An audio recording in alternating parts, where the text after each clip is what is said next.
Assalamualaikum warahmatullahi wabarakatuh. Alhamdulillah rabbil assalatu wassalamu ala asrofil anbiya'i wal mursalin wa ala alihi wa ashabihi wa man tabi'ahum bi ihsanin ila yaumiddin. Rabbi shrah li sadri wa yassir li amri wa luqdatam min lisani yafqahu qawli. Sebagai harta, ya, kenapa harta ya yang menjadi pilihan judul ya. Ya. Karena dalam Al-Kasab itu objeknya adalah harta. Ya. Ya, harta atau kekayaan adalah sarana atau media atau alat ya untuk manusia memenuhi kebutuhannya di dunia ini. Ya. Untuk menghidupi kehidupan sehari-harinya, untuk bersekolah, ya, meningkatkan ya pengetahuan dan skill, ya, untuk berpindah dari satu tempat ke tempat yang lain, itu juga semuanya membutuhkan harta. Ya. Jadi harta itu sangat penting dalam kehidupan manusia.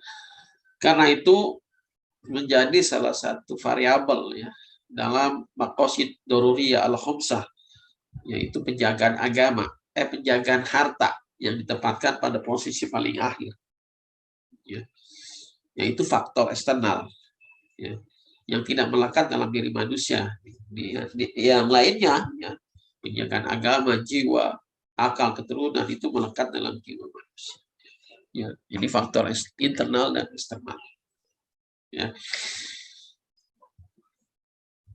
Tetapi dalam praktiknya banyak ya orang-orang Muslim ya belum paham, belum ngeh ya, bagaimana ya memandang harta itu ya dalam cara pandang Islam. Ya.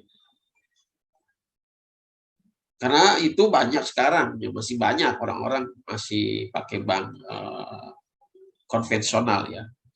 Ya bahkan ada yang menganggap ya itu sama saja dengan bank syariah. Cuma beda label aja. Karena belum memahami hakikat dari harta itu sendiri. Ya. Karena itu buku ini sangat penting ya untuk mengubah mindset ya atau cara pandang kita ya terhadap harta. Nah, di antara cara untuk menelusuri kajian harta dalam Islam, maka kita perlu merujuk kepada hasanah intelektual ulama Islam dahulu. Nah, kitab Al-Iktisab Rizki Al-Mustatab ini adalah di antara kitab yang paling awal ya, yang secara spesifik, secara khusus itu memang dicurahkan oleh Imam Asy-Syaibani ya untuk kajian tentang bagaimana kita mendapatkan dan mengelola harta ya sesuai dengan tuntunan syariat. Ya. Dalam literatur sejarah pemikiran ekonomi Islam, sumber itu dibagi dua biasanya. Sabri Oman membaginya menjadi dua. Ada sumber umum dan sumber khusus. Sumber umum seperti Al-Quran, hadis, tafsir, sejarah sirah nabawiyah, ilmu kalam, dan sumber-sumber yang lainnya yang memang tidak secara khusus membahas ide-ide atau pemikiran ekonomi secara spesifik. Ya. Kemudian ada sejarah pemikiran ekonomi Islam yang secara khusus membahas ide-ide atau pemikiran ekonomi Islam. Di antaranya ada 6 nih. Sebenarnya saya menambahkan ada 7. Yang satu lagi ilmu tadbir al-manzil, ilmu pengelolaan rumah tangga. Di antara inisiatornya adalah Ibnu Sina, ya, seorang ahli filsafat Islam dan kedokteran. Jadi sumber yang khusus ini ada sumber yang bergenre al-kharaj, ada bergenre al-ahwal, ada bergenre al-kasab, ada bergenre al-tijaroh, ada bergenre buku tentang uang, dan ada tentang hisbah, pengawasan pasar. Nah, al-kasab itu bukan hanya beliau yang menulis, banyak ulama lain menulis tentang genre Al-Kasab. Di antaranya misalnya Al-Muhasibi, Al-Harith Al-Muhasibi, yang menuliskan kitab Al-Makasib wal Wara. Nah, itu dia sudah diterjemahkan ke dalam bahasa Indonesia tuh. Kalau yang Al-Muhasibi, ya, Al-Makasib, ya, itu juga ngomongin tentang pembahasan Al-Kasab. Ya, tapi memang Imam Hasan Asy-Syaibani, beliau adalah pionir ya dalam kajian kitab Al-Kasab. Ya. Kenapa beliau? Ya. Kenapa kitab Al-Kasab? Ya. Karena memang kitab ini ditulis paling awal ya oleh seorang ulama Hanafiyah yang otoritatif di abad kedua, dari abad kedua Hijriah. Ya. Dan beliau murid dari Imam Abu Hanifah dan Imam Abu Yusuf. Maksud dan tujuan menulis kitab ini diantaranya adalah keadaan ya masyarakat pada masa itu. Ya.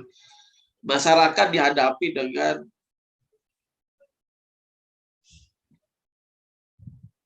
kegemilangan, kekayaan di masa Daulah Abbasiyah. Karena beliau hidup di masa kegemilangan Islam, di masa Harun ar-Rasyid, Al-Ma'mud. Ya. Tantangan, kemewahan yang akhirnya menggoda manusia pada waktu itu untuk hidup mewah, ya,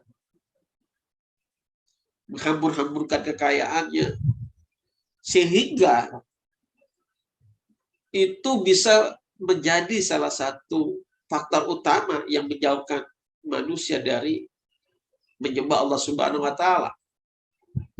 Sudah banyak kisah yang diceritakan di dalam Al-Quran maupun hadis, ya, kisah Qarun atau kisah Salabah yang tadinya benar-benar dekat dengan Allah, tapi ketika kekayaan semakin melimpah, lupa kepada Allah. Maka tulis ini didedikasikan oleh Imam Hasan Asy-Syaibani, ya, agar manusia walaupun di masa kegemilangan merujuk pada kitab ini agar tidak tergoda ya oleh kemewahan atau kegemilangan harta. Harusnya dengan harta kita semakin dekat kepada Allah Subhanahu wa Ta'ala. Maka diperlukan keimanan, diperlukan knowledge, pengetahuan. Bagaimana hakikat harta itu dalam Islam? Bagaimana cara mengelola kekayaan dalam Islam? Bagaimana ketika kita kaya menempatkan harta itu sehingga kita mendapatkan ridho dan keberkahan dari Allah Subhanahu wa Ta'ala. Ya. Bagi seorang Sabri Orman, di antara tokoh ekonomi Islam yang fokus dalam pengembangan sejarah pemikiran ekonomi Islam, beliau sudah almarhum, ya, pernah menjadi dosen di ISTEC ya, IIUM, dari Turki. Beliau mengatakan ini adalah buku yang paling terkenal dan komprehensif, ya, yang berhubungan dengan aktivitas bekerja. Makanya malam itu saya pilih kitab ini. Ya, jadi sangat spesial buat rekan-rekan yang hadir. Saya bawa kitab yang ditulis 1000 tahun yang lalu, 1200 tahun yang lalu ya, di masa kini. Makanya judulnya itu bagaimana relevansinya dalam kehidupan sekarang. Apakah masih relevan ya, atau tidak? Ya, nama lengkapnya nah kita kenalan dulu lah ya. Tak kenal maka tak sayang. Ya.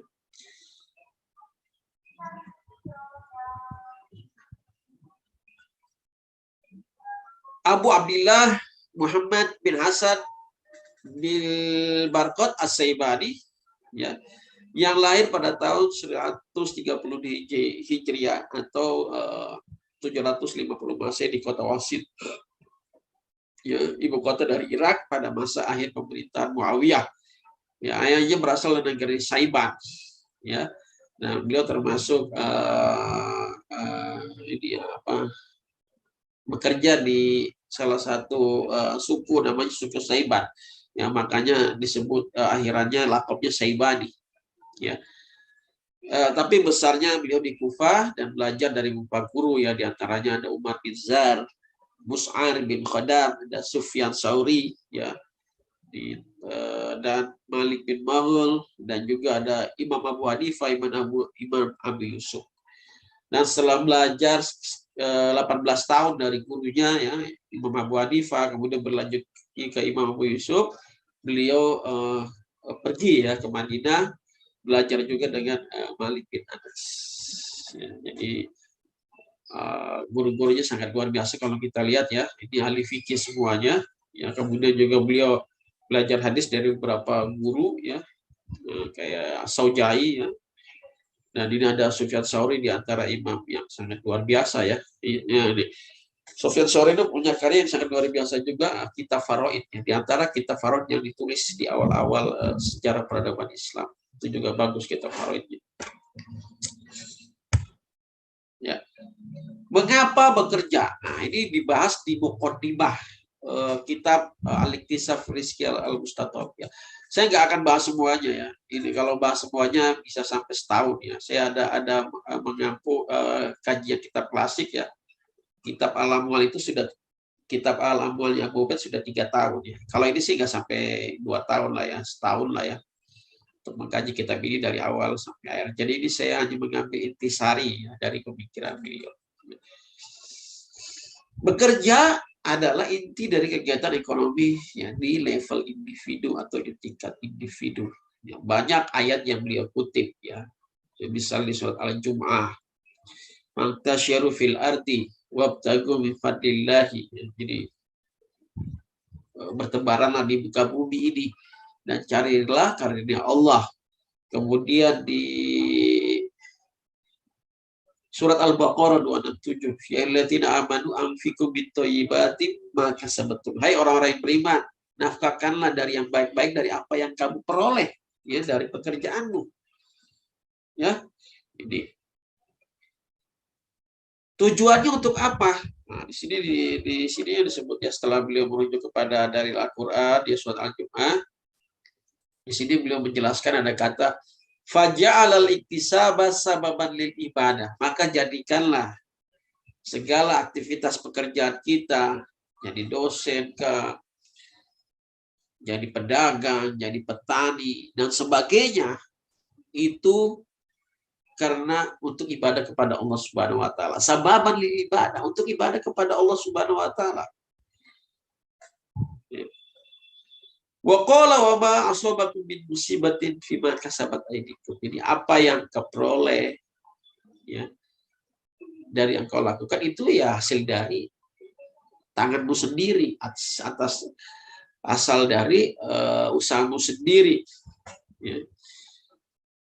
Ya, ai bijana yatikum ala anfusikum faqad sumya janayatul mar'i ala nafsi kasban wa qala jalla wa ala fi ayatis sariqah. Nah, ini jinayah yang kejahatan yang dilakukan oleh seorang manusia, yaitu itu akan kembali lagi kepada dirinya sendiri ya. Ini dimaksudkan kepada ayat pencurian ya. Nah, pada kajian ini beliau maksudkan adalah di sini beliau mengatakan fikul libabin walakinna indal itlaq yafamu binu iktisa bal mali tsumma pada Muhammad rahimahullahu alkitab biqali talabul kasbi faridatun ala kulli muslimin kama anna talabal ilmi faridatun hadzal lafzu yarwihi Ibn Mas'ud radhiyallahu anhu. Nah, kemudian beliau mengatakan setelah merujuk kepada Al-Qur'an, kemudian menjelaskan ya bahwa mencari kekayaan, ya, mencari harta ya, dengan bekerja itu adalah wajib bagi tiap-tiap individu muslim. Di sini muslim aja ya, nggak muslimatin ya. Kalau muslimatin mungkin dianjurkan, ya. Tapi kalau bagi lelaki itu wajib, karena dia nanti akan menjadi kepala keluarga yang nanti akan memberikan nafkah kepada keluarganya, istri dan anak-anaknya, kepada kedua orang tuanya, dan juga membantu kepada kerabat-kerabat terdekatnya dan sebagainya. Ya. Jadi bekerja itu penting. Ya. Bekerja itu penting untuk memenuhi kehidupan manusia. Ya. Nah, kita bahas ini.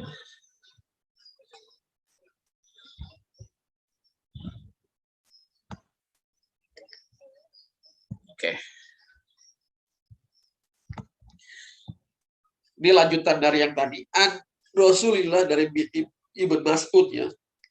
An Rasulillah sallallahu alaihi wasallam qala talabul kasbi faridatun ala kulli muslimin wa fi riwayat qala talabul kasbi ba'da salatil maktubah al faridati ba'da al faridah. Ya, jadi mencari harta ya, kekayaan itu wajib bagi tiap individu muslim. Di riwayat yang lain mencari kekayaan setelah sholat yang fardu yang wajib itu menjadi sebuah kewajiban juga. Wa qala Nabi sallallahu alaihi wasallam ya. Dan Nabi Muhammad SAW bersabda, talabul halal kamuqara'ati al-abtal wa man bata kalan min talabil halali bata maghfuran lahu. Jadi mencari yang halal ya. Ya, seperti orang berperang ya, melawan musuh ya, seorang pahlawan melawan musuh, dan barang siapa yang bangun di malam hari karena kelelahan bitalabil halal ya, dari mencari yang kekayaan yang halal, bata maghfuran lahu, maka malam itu juga diampunilah dosa-dosanya.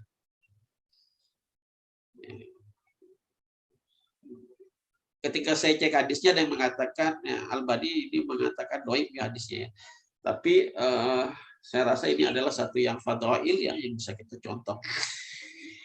Wa qad kana Umar bin Khattab radhiyallahu anhu indah anhu yuqaddimu darajatal kasbi ala darajatil jihad. Nah, Umar ya sahabat Nabi ya, Umar bin Khattab radhiyallahu anhu yaitu memprioritaskan tingkatan mencari kekayaan itu sama ya derajatnya seperti jihad ya. Ya, jadi di atas derajat jihad. Ini fayaqul, dia berkata li'an abuta baina sya'bati rahili adribu fil ardi abtagi min fadlillahi ahabbu ilayya min an ya uktila ya uktila mujahidan fi sabilillah li anna Allah taala ya qadamal ladzi yadribuna fil ardi yabtaguna min fadli alal mujahidina bi qouli taala wa akharuna yadribuna fil ard. Dan ya lian amuta, dan aku akan mati ya di antara keturunanku, anak-anakku ya, itu dengan cara yang berjalan ya di muka bumi ini untuk mencari karunia Allah yang aku cintai, daripada ya berperang ya sebagai mujahid ya di jalan Allah. Ya, karena Allah juga memerintahkan ya kita untuk berjalan di muka bumi ini untuk mencari rezeki Allah. Ya, di samping kita menjadi seorang mujahid yang berperang di jalan Allah. Ya, sebagaimana mengutip surat Al-Muzammil 20 wa akharuna yatribuna fil ardh. Ya, yang lainnya ya itu berjalan di muka bumi ini untuk mencari rezeki Allah. Ya, jadi kenapa bekerja itu penting? Ya, karena itu menjadi suatu kewajiban dan diwajibkan oleh Islam kita untuk bekerja. Kenapa? Lanjutannya adalah ya, beliau jelaskan di paragraf selanjutnya. Para nabi dan pekerjaannya, para nabi ya, sampai kepada Nabi Muhammad juga bekerja untuk memenuhi kehidupan sehari-harinya di dunia dan untuk mencapai akhirat. Ya, ini dari Lasker dan Wilson di bukunya Asad Islam Economics saya menunjuknya. Sebenarnya menunjukkan ya bahwa semua nabi melakukan beberapa pekerjaan, beberapa kegiatan yang menguntungkan, yang baik itu di bidang pertanian, kerajinan, atau perdagangan. Misalnya Nabi Adam ya adalah seorang petani, Nabi Nuh adalah seorang tukang kayu, najjaron ya, yang biasa makan dari pekerjaannya. Nabi Idris adalah seorang khayyatun, penjahit. Ya, Nabi Ibrahim adalah seorang pedagang, bazazan. Nabi Daud adalah pembuat senjata dan lain-lain. Dan Nabi Muhammad pernah menjadi seorang pengembala dan menjadi seorang pedagang dan menjadi seorang investor. Ya. Dan itu dijelaskan dalam kitabnya sangat jelas ya. Seperti misalnya menjelaskan bagaimana sih Nabi Adam itu memulai bekerja. Ya.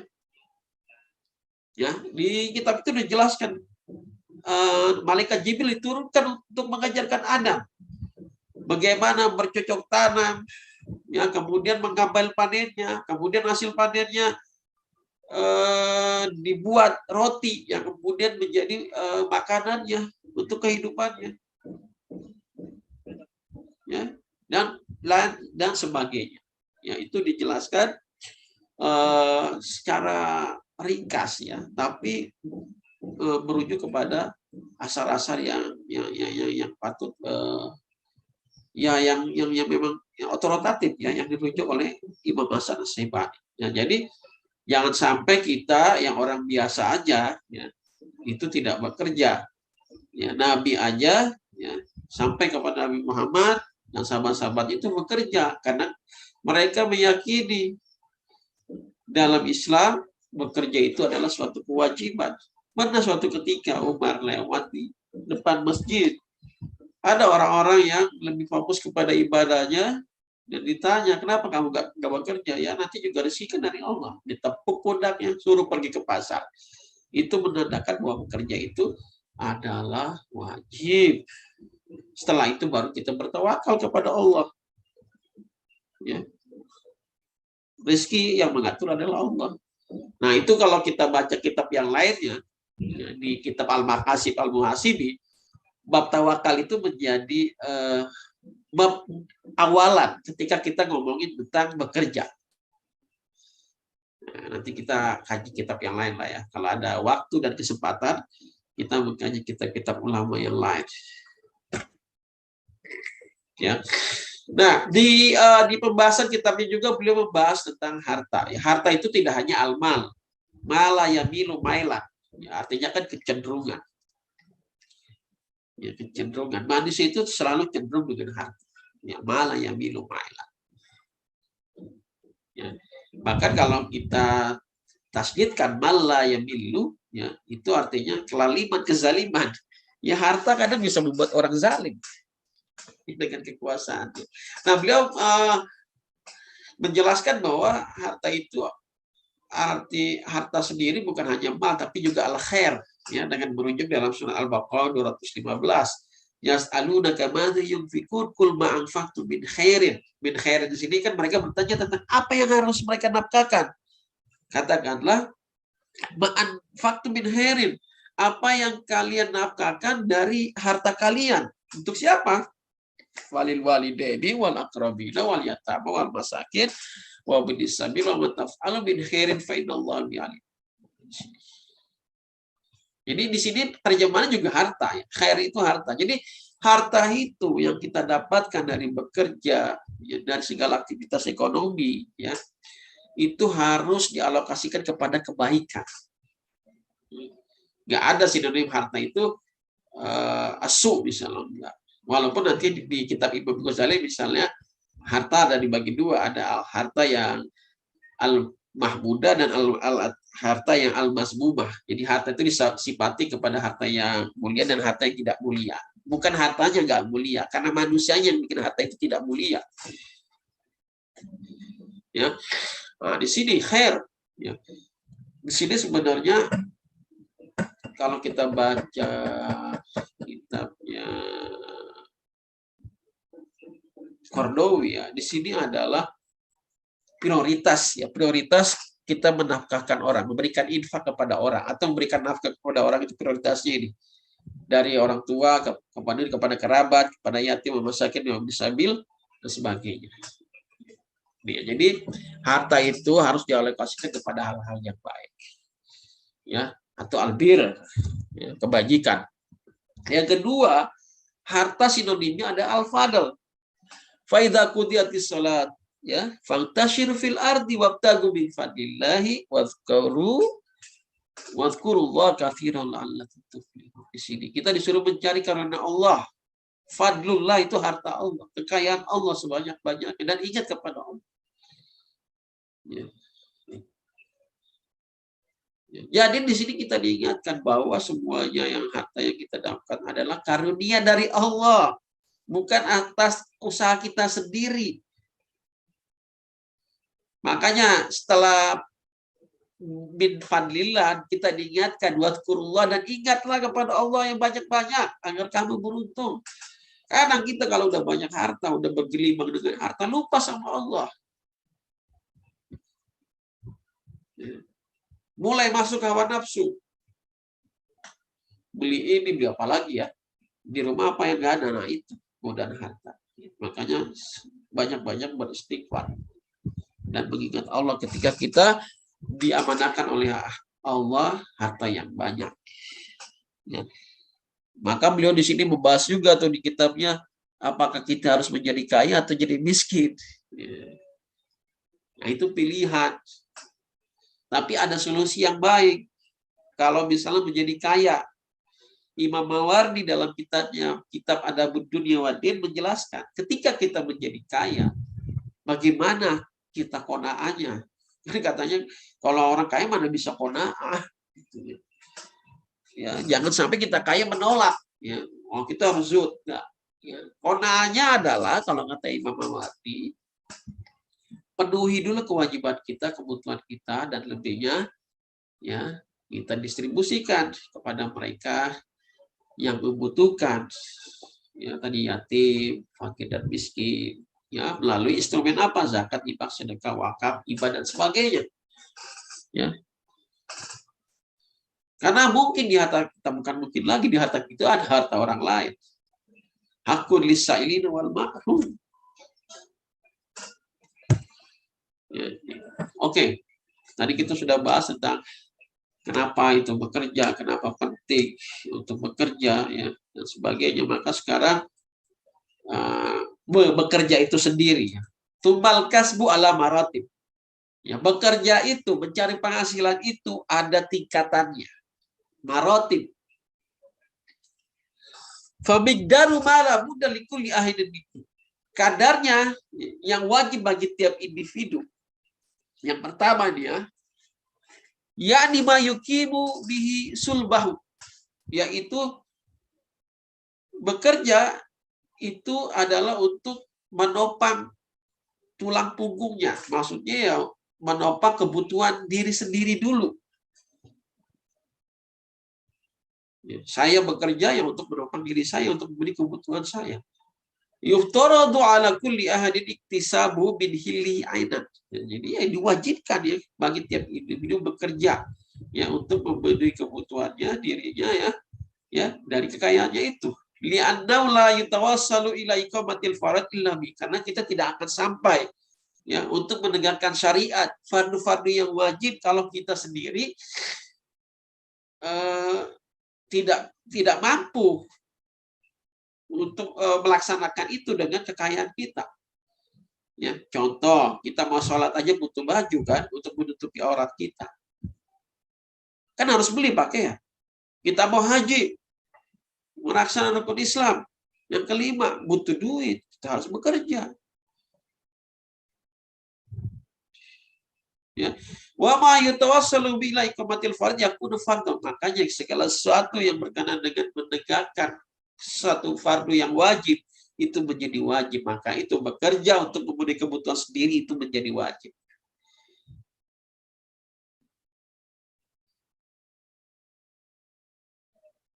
Fa'ilam yang tasimu ziyadatan ladzi fa bi sa'atin bidzalika. Kalau tidak sampai menambah ya dalam waktu luang. Jadi tingkatan mata pencarian penghasilan pertama bekerja itu untuk memenuhi kebutuhan pribadinya terlebih dahulu. Makanya benar sih sebenarnya pandangannya Adam Smith yang mengatakan self interest, kepentingan pribadi.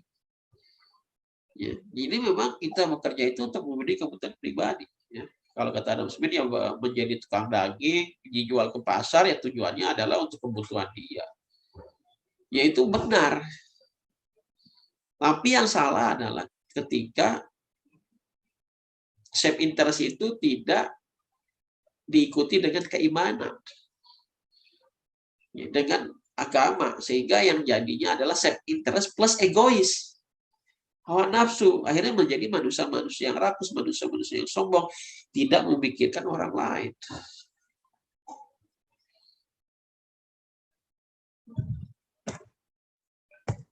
Ya. Nah, ada catatan, wa idza lam yakun alaidenu, tapi itu kalau dia tidak punya hutang. Wa in kana alaidenu, kalau dia punya dainun, faliktisau bi qadri ma bihi dainahu fardun alaih, maka dia harus bekerja lebih, tidak hanya membeli kebutuhan dirinya sendiri, tapi juga untuk untuk dapat membayar hutangnya. Karena itu menjadi kewajibannya, li'anna qada ad-dain mustahaqun alaihi ainan. Karena ya membayar utang itu adalah wajib baginya. Ya, jangan ya, ini kita kan sekarang ini karena bayar utang itu prioritas keberapa gitu. Ya, entar aja gitu ya, dan sebagainya lah. Ya, jadi kita diingatkan ya, ini menjadi prioritas, wajib. Ya, jadi utang itu menjadi suatu yang wajib harus dibayarkan. Ya. Wakada ingkana lahu iyalu, dan kalau dia sudah berumah tangga, lahu iyalu, dia punya keluarga ya ahlul bait yang terdiri dari min zawjatin wa auladin sigar, dan punya istri dan anak-anak yang kecil, fa innahu yuftaradu alaihi al-kasbu bi qadri kafayati. Dan dia juga harus memikirkan tidak hanya kebutuhan diri sendiri. Kalau dia nggak punya utang, dia juga harus mikirin keluarganya. Ya, istri dan anak-anaknya, makanya dia harus bekerja untuk memenuhi kecukupan mereka. Maka dia harus meningkatkan taraf pekerjaannya, pengetahuannya, skillnya, dan sebagainya. Ya. Ya. Sehingga bisa memenuhi kebutuhan keluarganya. Ya. Dan tidak menjadi orang-orang yang tangan di bawah.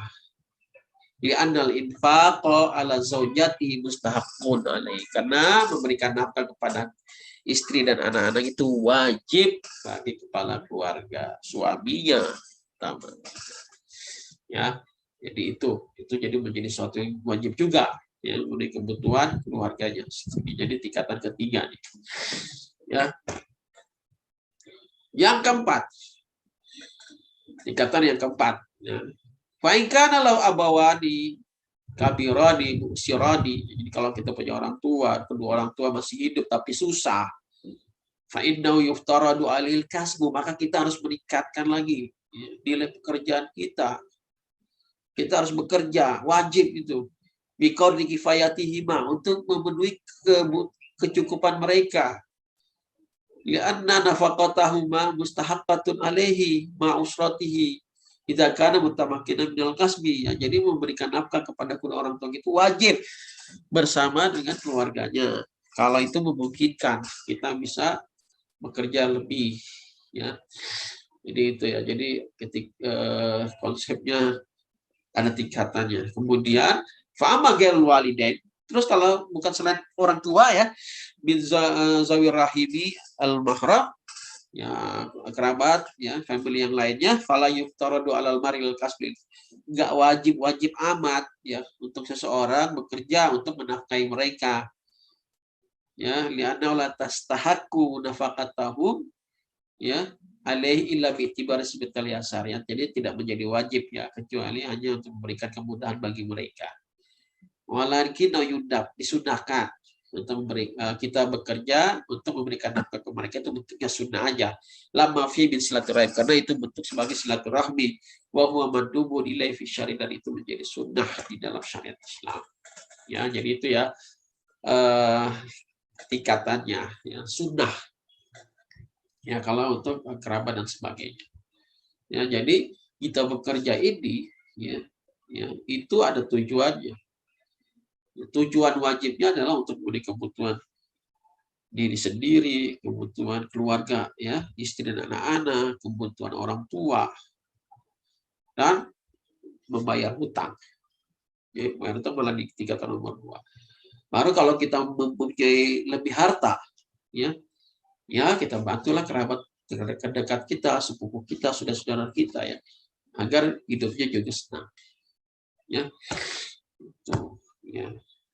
Dan selain itu adalah pengeluaran yang mubah ya, kalau kita ada yang lainnya ya. Beliau di kitab ini haji itu maksudnya yang mubah ya. Yang mandub, haji itu mandub, bentuk yang mandub, yang sunnah. Nah, ini kemudian yang poin yang penting lagi ada fil kasbi ma'anal mu'awana al qurbi.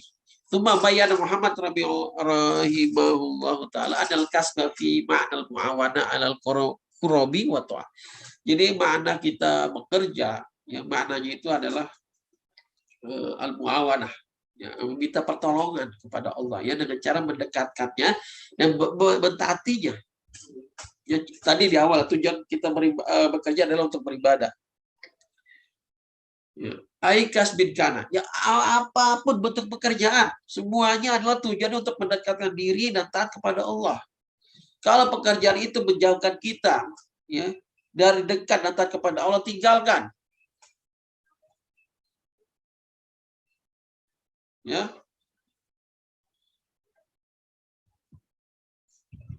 Ya ini. Jadi itu. Ya.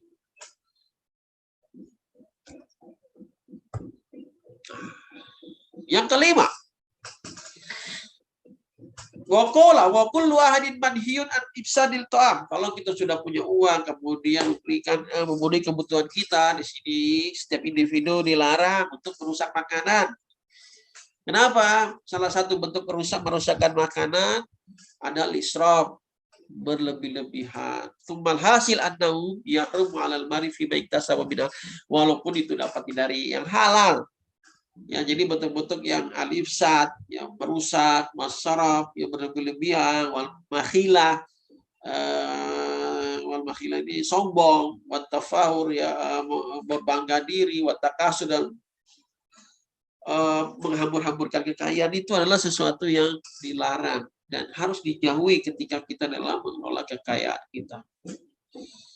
Ya, itu poin-poin yang penting yang bisa kita ambil, yang kita pelajari dari seorang Imam Hasan Asy'ibani. Nah, yang terakhir, fa innahu sannafa hadzal kitab fi zuhdi ala ma huki anna lamma faraga min tasdifil kutub qila lahu ala sannafta fi zuhdi wal wara syai'an faqala sannaftu kitabul buyu' thumma akhadha fi tasdifi hadzal kitab fa atarada lahu da'un fajaffa dimahu wa lam yutimma murad. Jadi tujuan Imam Asy'ibani menulis kitab ini adalah berkenaan dengan aspek zuhud dan wara. Zuhud di sini bukan meninggalkan dunia, ya. Zuhud di sini kalau kita merujuk kepada artian yang dari Imam Hasan Basri adalah mengelola kekayaan harta sesuai dengan syariat Islam, itu zuhud. Waro, ya, dengan penuh kehati-hatian. Ya, dengan penuh kehati-hatian. Ya.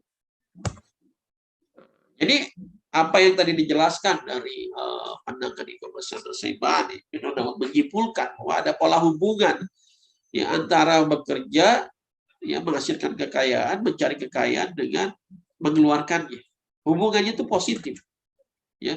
Jadi tingkat kasab itu beli manusia dengan tujuan infak untuk menciptakan kehidupan manusia dalam pengelolaan kekayaan. Ya, jadi kita harus memberikan catatan, ya, catatan pengeluaran kita, ya, maka kita harus bekerja lebih. Ya, kalau kita punya kewajiban yang tadi itu yang disebutkan tadi, ya, ada kewajiban diri sendiri, kewajiban keluarga, kewajiban orang tua, dan kita mau membantu kerabat kita, maka kerjanya juga harus kencang dong. Jangan berleha-leha, ya. Ya, jadi hubungannya memiliki hubungan positif. Ya, nah ini gagasan Asy'ibani tentang kekayaan Islam. Jadi beliau mendefinisikan kekayaan, ya. Kekayaan adalah sebagai segala sesuatu yang dapat dimiliki seperti uang, barang dagangan, hewan. Ya, jadi kullu ma yatamallakuhu al-annas min nakat wal urud wal hayawan. Ya, jadi kalau kita punya sapi itu juga harta kita, kambing, ternak, semuanya harta. Nah, sinonim harta, beliau ada al-fadl al-khair. Hakikat kerja dalam Islam, yang pertama, mencari nafkah, mencari kekayaan sebagai sarana untuk beribadah. Faja'ala al-iktisaba sababan lil ibadah. Ya, karena itu bekerja adalah wajib bagi tiap-tiap individu muslim. Kemudian beliau menjelaskan bahwa para nabi juga bekerja, apalagi kita yang manusia biasa. Ya, setiap orang harus mengambil bagian mereka dan memainkan peran mereka dengan menggunakan keterampilan kreatif mereka untuk membantu komunitasnya dalam menyediakan barang bukan ya. Jadi mengambil peran. Tukang besi itu bermanfaat ya bagi tukang sembelih ya, karena dengan besinya bisa dibentuk pedang, golok dan sebagainya. Petani sangat bermanfaat, berguna bagi para tukang roti, karena dengan hasil gandum yang dihasilkan oleh petani bisa dibuat roti sebagai makanan pokok masyarakat dan sebagainya. Jadi kita mengambil peran masing-masing, mengambil fardu ya, fardu kifayah kita masing-masing dalam al-kasab. Jenis al-kasab beliau membagi dua. Ada yang al-kasab untuk diri sendiri, ya. Jadi kasab itu ya dihasilkan karena usahanya sendiri. Ada al-kasab yang dihasilkan oleh tangan orang lain. Ini yang nggak boleh. Orang lain yang menghasilkan, kita yang mengambil. Seperti bentuknya korupsi, mencuri, merampok dan sebagainya.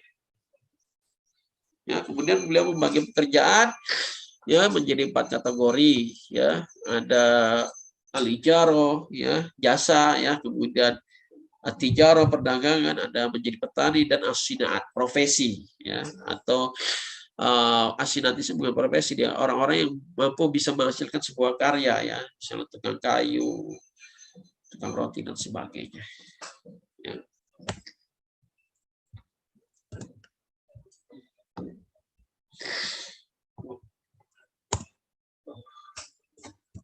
Bentar, kok nggak jalan-jalan ini. Nah, tingkatan kasab. Jadi kasab itu kita mencari kekayaan itu ada yang fardu ain wajib, ada yang sunnah, ada yang mubahat. Sini beliau bagi ya. Jadi tadi ya, yang wajib itu tadi yang sudah dijelaskan. Yang mandub itu tadi memenuhi kebutuhan kerabat dekatnya. Ya, kemudian yang mubahat, nah di sini tadi nih, zakat, haji, sedekah, bentuk kebajikan itu adalah suatu yang mubah. Ya. Yang dibolehkan. Relevansinya ya, pengelolaan kekayaan Syaibani saat ini ya. Ini kalau kita ngomongin industri keuangan syariah, kita kenal dengan terma Islamic Wealth Management. Islamic Wealth Management itu sebenarnya kombinasi antara Islamic Commercial Finance dan Islamic Social Finance. Ya. Jadi pengetahuan tentang kekayaan tadi yang digambarkan oleh Imam Hasan Syaibani dan bagaimana cara mengalokasikan itu sangat penting yang harus kita pahami bersama-sama. Ya, bagaimana kita mencari kekayaan, kemudian meningkatkan value-nya, kemudian bagaimana kita memproteksinya, menjaga kekayaan itu agar tetap pada track-nya. Kemudian kalau ada berlebih kita distribusikan dan kemudian kita bayar zakatnya, wealth purification. Ya, beliau juga menjelaskan akumulasi dan proteksi kekayaan adalah suatu fardu ain yang tujuannya adalah sebagai bentuk perlindungan atas konsumsi yang terjadi hari ini dan juga di masa akan datang. Ya, seperti untuk biaya sekolah anak-anak, kesehatan, pembelian rumah dan sebagainya. Ya, dan sebagainya. Jadi kalau kita gambarkan seperti ini ya, intinya adalah di tauhid. Kalau kita bekerja itu semuanya adalah ujungnya tauhid ya, kepada Allah Subhanahu wa taala. Carinya al-kasab, kemudian prosesnya ya, dari pencarian sampai nanti kita yang bayar zakat, purification, semuanya adalah kembali kepada Allah ya. Ya, tujuannya adalah untuk mendekatkan diri kepada Allah, untuk ketaatan kepada Allah. Ya.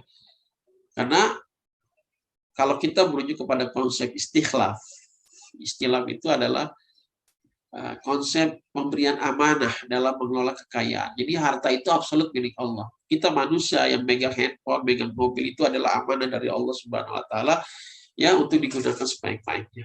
Bukan harta kita. Itu adalah amanah ya, dari Allah Subhanahu wa taala. Ya, gambarannya seperti ini kalau kita ngomongin tentang pengelolaan kekayaan tentang harta Islami, ketika kita sudah mampu melakukan proses ini, proses mencari harta, kemudian meningkatkan value-nya, kemudian dapat menjaga kekayaannya, kemudian dapat mendistribusikannya, kemudian mampu membayar zakat, maka itu akan dialokasikan kepada 3 tujuan ya, tujuan individu ya untuk diri kita, tujuan keluarga yang kita mempunyai kewajiban memberikan nafkah kepada keluarga ya, selain istri anak-anak juga kepada kedua orang tua kita, dan tujuan masyarakat ya. Ya, dan ini semuanya ada ya, kalau ada hubungannya, dan ini kalau kita lakukan akan mendapatkan keberkahan dunia dan akhirat. Ya, pernah suatu hadis yang berbicara tentang apa namanya, sepertiga sepertiga. Dia juga hadis ini dari Tirmizi ya. Dia mendengar suara ya untuk datang kepada petani ya, yang mana pertanian itu sangat subur. Terus ditanya apa yang Anda lakukan? Saya melakukan setelah panen itu saya konsumsi sepertiganya, yang kemudian sepertiganya saya sedekahkan, dan sepertiganya lagi saya simpan untuk ditanami selanjutnya hasilnya dalam bijinya. Nah, jadi apa yang bisa kita simpulkan dari kajian atau bedah ya kita bisa rizki secara ringkas ya. Kekayaan dalam Islam menjadi aspek penting yang harus diperhatikan oleh umat Islam. Umat Islam sekarang ini kita dalam kondisi umat yang tidak berkuasa ya secara kekayaan. Kita tidak mau harta itu bisa menjadi kita lebih mandiri. Ya. Jadi kekayaan dapat menguntungkan atau merugikan manusia yang menggunakannya. Agar kita tidak terbawa kepada sesuatu yang merugikan, maka kita harus paham hakikat kekayaan itu dalam cara pandang Islam. Islam sudah memberikan pedoman, ya, baik di Al-Quran dan Sunnah yang kemudian dikonsepsikan dalam karya-karya para ulama, ya, diantaranya karyanya Imam As-Syaibani dalam kitab Al-Kisah Rizki Al-Mustatab ini, itu bisa menjadi acuan bagi kita ya, bagaimana kita mengelola kekayaan kita ya di rumah tangga kita itu sesuai dengan tuntunan syariat Islam. Ya, secara umum ya pengelolaan kekayaan dalam kerangka Islam dapat ditelusuri dari istilah penting al-kasab wal infak di surat Al-Baqarah 267.